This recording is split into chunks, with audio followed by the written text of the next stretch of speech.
Hello दोस्तों, तो कैसे हो आप। अब हम लोग करेंगे question number 12 arithmetic progression exercise 5.2। पिछली क्लास में हमने 11 तक क्वेश्चन किया था। जिन्होंने उस वीडियो को नहीं देखा उस वीडियो को जरूर देखें। तो आज करेंगे हम लोग अरिथमेटिक प्रोग्रेशन का ही, ठीक है।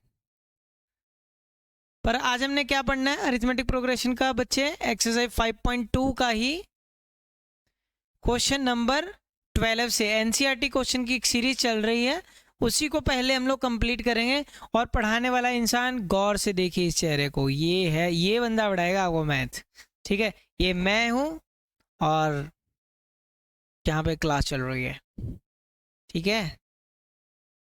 चलो आप पहला क्वेश्चन रीड करो, इतने मैं वर्क स्पेस को आगे लेके आता हूँ।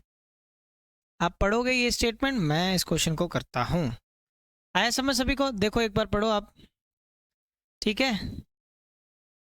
हाँ पढ़ो सारे बच्चे। कह रहा है 2 APs have same common difference. 2 AP have same common difference, ठीक है। कह रहा है 2 AP हैं, इन दोनों का कॉमन डिफरेंस सेम है। ऐसा करते हैं, मान लेते हैं AP पहली A1 A2 A3 ऐसे चल रही है, ठीक है। समझ गए मेरी बात?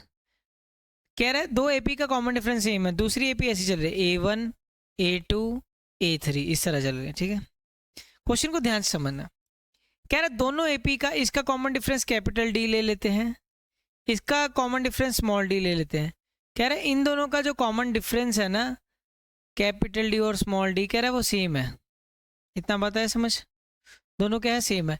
Difference between their 100 term, difference किसका, इनकी 100 टर्म का है 100।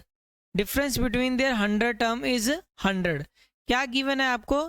Difference between their 100 term is 100, ये हमें दिया हुआ है। पूछ क्या रहा है हमसे? Difference between their 1000th term. कौन सी टर्म? 1000th टर्म का डिफरेंस बताओ, ठीक है। तो 1000 टर्म, 1000th टर्म का इसका डिफरेंस क्या होगा, ये हमें बताना है। क्लियर है? ये हम ध्यान से देखेंगे। इसके कैपिटल, इसका पहली टर्म को हम कैपिटल ए से लिख लेते हैं, ठीक है। इसके के पहली टर्म को कैपिटल स्मॉल ए से लिख लेंगे, ठीक है। तो हमें इजी रहेगा। क्वेश्चन समझ आया सभी को? चलो करें फिर आगे, ठीक है। तो आप एक मिनट देखो, मैं इसको आगे लेके आता हूँ। Difference between their 100th term is 100। क्या बोल रहा है? कह रहा है difference between their 100th term, दोनों की 100th टर्म का जो डिफरेंस है, 100th टर्म का डिफरेंस वो क्या कह रहा है, 100 है। पहले इसी को सॉल्व करते हैं, क्लियर। ए 1000 को क्या लिख सकते हो आप? क्या लिखोगे बच्चे? A1000 को क्या, A प्लस 99 कैपिटल D लिखेंगे, क्लियर। माइनस इसको क्या लिखेंगे, A छोटे 100 को small a plus 99 small d equal to 100 लिख दिया। A प्लस 99 D माइनस का A minus plus minus 99 small d equal to 100। अब हमारे पास एक कंडीशन है कि दोनों का जो कॉमन डिफरेंस है वो क्या है, सेम है। अगर सेम है इसको हम यहाँ पे उठा के लिख देते हैं, ठीक है। समझे मेरी बात? तो अब मैं क्या करूँगा, A प्लस 99 कैपिटल D की जगह मैं क्या लिख दूंगा, small d minus A minus 99 small d equal to 100, ठीक है।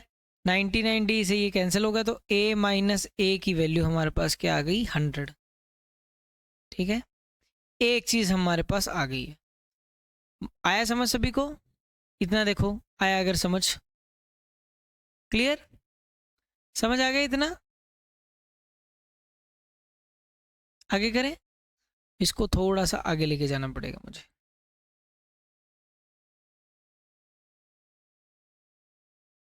ठीक है। थोड़ा सा ऊपर चले गए हम लोग, यहाँ पे, ठीक है। अब देखो ध्यान से, क्या बोल रहा है, अब difference between their 1000th term हमें निकालना है। 1000 टर्म का इसका डिफरेंस क्या होगा, क्लियर। अब इसको क्या लिख सकते हो, पहले वाले को क्या लिखोगे बच्चे, बताओ मेरे को। इसमें पेन का जो स्टाइलस है ये, हाँ ये रहा, यही मैं देख रहा था इतनी देर से भी, कहाँ, हाँ जी, इनके 100 टर्म नहीं यार, ये भी नहीं है। एक मिनट बच्चे, मेरे को टाइम दो थोड़ा सा। हैंग हो गया क्या?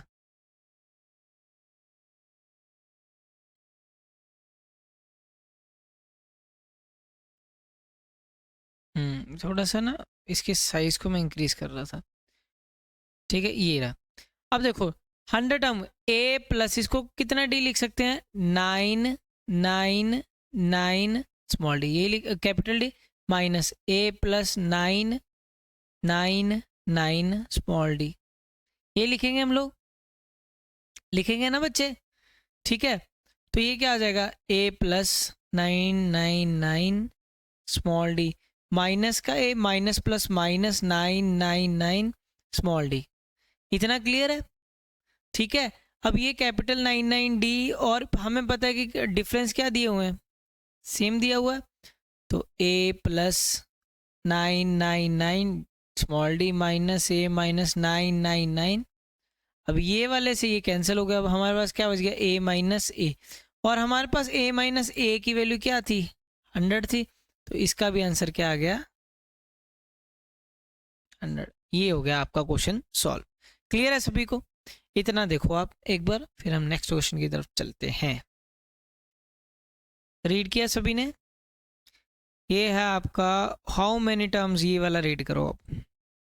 ये बहुत ही इजी क्वेश्चन है, पर दोनों एक ही तरह के। अब देखो इसमें कोई भी आपको एपी नहीं दिख रहा, दिख रहा है किसी को एपी? कोई एपी नहीं दिख रहा होगा। ठीक है, तो क्या बोल रहा है, हाउ मैनी, पढ़ो बच्चे एक बार रीड करो।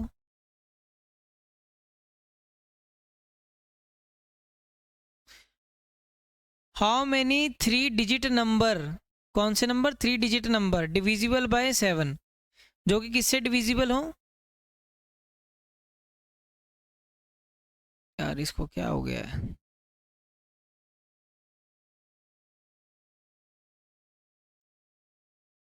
चलो इसी से काम चलाते हैं भाई। How many 3 digit number are divisible by 7, ये बताना है। 3 डिजिट नंबर हो जो कि किससे डिविजिबल हो, ये 3 डिजिट नंबर, ये सबसे छोटा 3 डिजिट का नंबर, ये सबसे बड़ा 3 डिजिट का नंबर। वो कह रहा है किससे डिविजिबल होने चाहिए, 7 के साथ। ठीक है, तो इस बॉक्स में अगर सबसे छोटा डिजिट डालना हो तो क्या होगा, क्या होगा बच्चे, 0। इसमें सबसे छोटा डिजिट डालना हो, 0 से लेकर 9 तक होते हैं ना हमारे पास डिजिट, 0। अब यहाँ पे भी सबसे छोटा डिजिट क्या हो सकता है, 0, पर ये 3 डिजिट नंबर थोड़ी, ये तो खत्म ही हो गया नंबर 0 0 0 हो गया। तो आप ये वाला जो 0 है ना, इसको ख़त्म करके यहाँ पे 1 लगा दो, तो पहला आपके पास क्या हो गया, 100, मतलब यहाँ से 100 से शुरू होगा। इस बॉक्स में सबसे बड़ा नंबर क्या पुट कर सकते हो, 9। इस बॉक्स में सबसे बड़ा नंबर 9, इस बॉक्स में सबसे बड़ा नंबर 9, तो ये हो गया हमारे पास ये।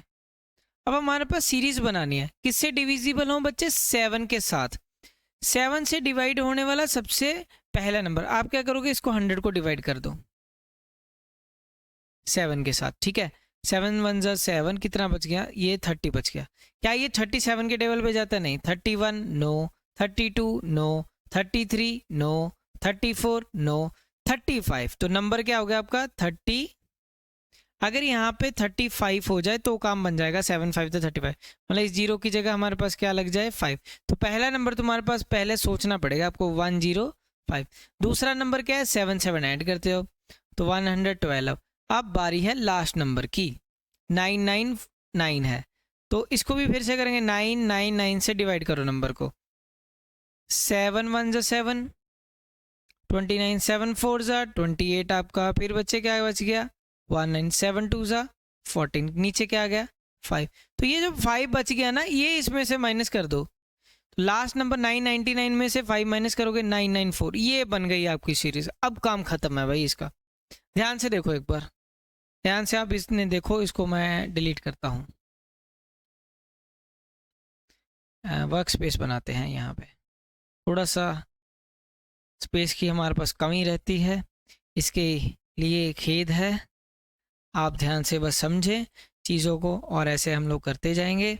ठीक है, अब इसमें आप ए बी सी की वैल्यू बताइए। ए का वैल्यू क्या आ गया 10, पहली टर्म 105, डिफरेंस कितने का बढ़ रहा है, कितने से बढ़ रहा है 7 से। ए एन का वैल्यू 994, लास्ट टर्म आपका 994। ए एन का फॉर्मूला लगा दीजिए बच्चे। ए एन का फॉर्मूला आपके पास क्या है, A plus N minus 1 into D, यही होता है। ए एन 994 जी, ठीक है। ए का वैल्यू 105, ठीक है जी। एन माइनस 1, डी का वैल्यू 7। इसमें से इसको माइनस कर दो। 994 में से 105 को ख़त्म कर दो। 14 में से 5 जाएंगे बच्चे, कितना बचेगा 9, 8, ठीक है। यहाँ पर भी क्या बच जाएगा 8, 8, 8, 9, 7, n माइनस 1। इतना क्लियर है सभी? इतना देखो, थोड़ा सा वर्क स्पेस चाहिए हमें, फिर आगे बढ़ते हैं। इतना देखो, इतना है समझ सभी को? करें आगे? चलो फिर देखो, तो ये 7 से डिवाइड कर दो। 7 1 ज़ा 7 हो जाएगा, 18, 7 2 ज़ा 14, 49, 7 7 ज़ा 49, तो 127 n माइनस 1। तो ये उधर जाएगा तो n की वैल्यू क्या आ जाएगी 128। ये हो गया आपका आंसर। इतना समझ आया? अच्छा क्वेश्चन था, पर आप लोग करें इस क्वेश्चन को, समझे, बहुत ही अच्छा क्वेश्चन है। प्रॉब्लम कहाँ पे आती है बच्चों को? सीरीज बनाने में आती है। मेरे हिसाब से अब आपको कोई प्रॉब्लम नहीं आएगा इस क्वेश्चन में। इस क्वेश्चन को हमने बहुत ही अच्छे तरीके से, उम्दा तरीके से करने की कोशिश की, और इसमें इस कार्य में कितना सफल हुए ये आप लोग कमेंट सेक्शन में ज़रूर बताना। मैं इस वीडियो में आप सभी के साथ जुड़ा हुआ हूँ इस यूट्यूब के माध्यम से। आगे चलते हैं नेक्स्ट क्वेश्चन की तरफ, ठीक है। आप इस क्वेश्चन को एक बार रीड करें, ठीक है। हाउ मैनी, क्वेश्चन नंबर 14 आपकी स्क्रीन पे कुछ इस तरह से दिख रहा होगा। How many multiples of 4, multiple किसका 4 का, लाइज बिटवीन 10 एंड 250। 10 और 250 के बीच के नंबर जो किससे हों आपके पास, 10 और 250 के बीच में नंबर जो 4 से डिवाइड होते हों जी, ठीक है। 10 तो होता नहीं है, 10 के ऊपर वाला नंबर, 10 के ऊपर 11 आता है, फिर 12 आता है, तो पहला नंबर बच्चे 12 बन जाएगा, फिर 16 बन जाएगा। लास्ट नंबर की तरफ चलते हैं, इसके अंदर की तरफ वाला नंबर लेना है, तो 250 को 4 से आप डिवाइड करोगे, 4 6 जा आपका 24 चलेगा, नीचे 10 4 2 जा 8, फिर आपके पास 2 बचेगा, और इस 2 को ही इसमें से उड़ा दो। 250 में से 2 माइनस करोगे 248 बच जाएगा। ए की वैल्यू 12 हो जाएगी, डिफरेंस 4 4 से बढ़ता जा रहा है। ए एन का वैल्यू 248, ए एन का वैल्यू क्या आ गया 248, ए का वैल्यू 12, डी का वैल्यू आपका 4। क्लियर है? इतना समझ आ गया सभी को? ध्यान से देखते रहो, समझते रहो, मैं आपके साथ जुड़ चुका हूँ। हम करेंगे क्वेश्चन का द एंड। फिर एन निकालना है, इसमें number of term, A N का फॉर्मूला फिर लगाएंगे, A plus N minus 1 into D. A N की वैल्यू 248 पुट कर दी हम लोगों ने। ए का value 12 plus N minus 1, D का वैल्यू 4। अब इसमें से इसको माइनस कर दोगे, कितना बचेगा बच्चे 236 बच जाएगा आपका। 236 जैसे ही बचेगा आपके पास, ठीक है। एन माइनस 1 ये 4 से मल्टीप्लाई हो रहा है, 4 से मल्टीप्लाई तो कटिंग कर दो, ठीक है। आपका 4 5 ज़ा 20, 4 9 ज़ा 36, ठीक है। इसको करने के और तरीके हैं, जब बाकी क्लासेस करेंगे ना, जब रिवीजन क्लासेस, फिर देखना क्वेश्चनों को कैसे मैं तोड़ निकालता हूँ। एन माइनस 1 यहाँ पे है तो वहाँ पे जाएगा, ठीक है। तो ये एन की वैल्यू कितनी हो जाएगी 60, कितनी हो गई 60। तो आपके पास जो रिक्वायर्ड आंसर है वो क्या हो गया 60। क्लियर है सभी को?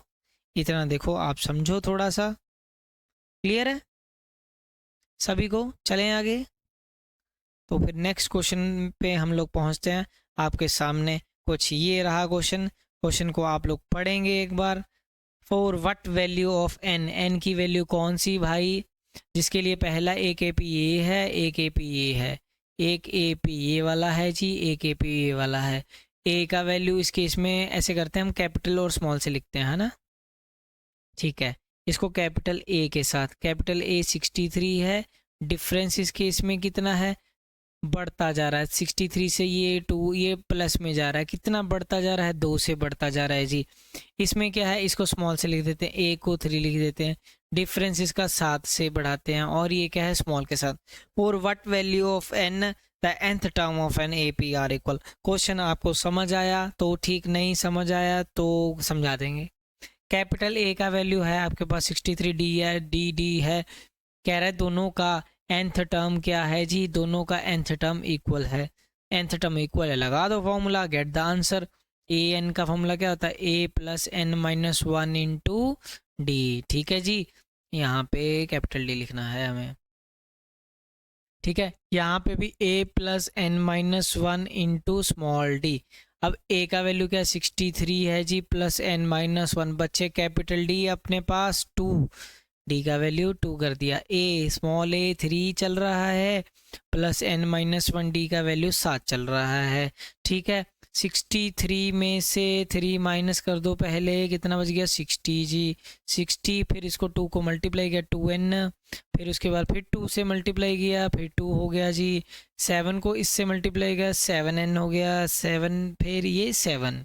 आशा करता हूँ कि आपको बात ये बहुत अच्छी ढंग से समझ आई होगी। तो ये 2n इधर था, इधर जाएगा 7n माइनस 2n हो जाएगा। ठीक है बच्चे, 60 माइनस 2 58, 58 में से 7 यहाँ पे हो जाएगा आपका प्लस। ठीक है, और 58 से 65 एन, एन की वैल्यू क्या आ गई आपकी 13, एन की वैल्यू क्या आ गई, मतलब दोनों की जब 13th टर्म आएगी तो ये दोनों की जो 13वें नंबर पे जो टर्म आएगी ये दोनों की क्या हो जाएंगी, इक्वल हो जाएंगी। तो for what value of n की वैल्यू 13, तो ये वैल्यू है आपके सामने और यही है आपका आंसर। देखते हैं अगला क्वेश्चन। प्रश्न आपकी स्क्रीन पे कुछ इस प्रकार से दिख रहा होगा। ठीक है, देखिए, determine the AP whose third term is 16 and seventh term exceed the fifth term by 12। आपने क्वेश्चन को रीड तो कर ही लिया होगा। Determine the AP whose third term, whose colour, colour और कोई ब्लैक, ब्लैक ही नहीं, ब्लैक ब्लैक ब्लैक ब्लैक, ये और कलर उठाते हैं हम लोग, ये ऐसा करते हैं, ये वाला कलर देखो फिर।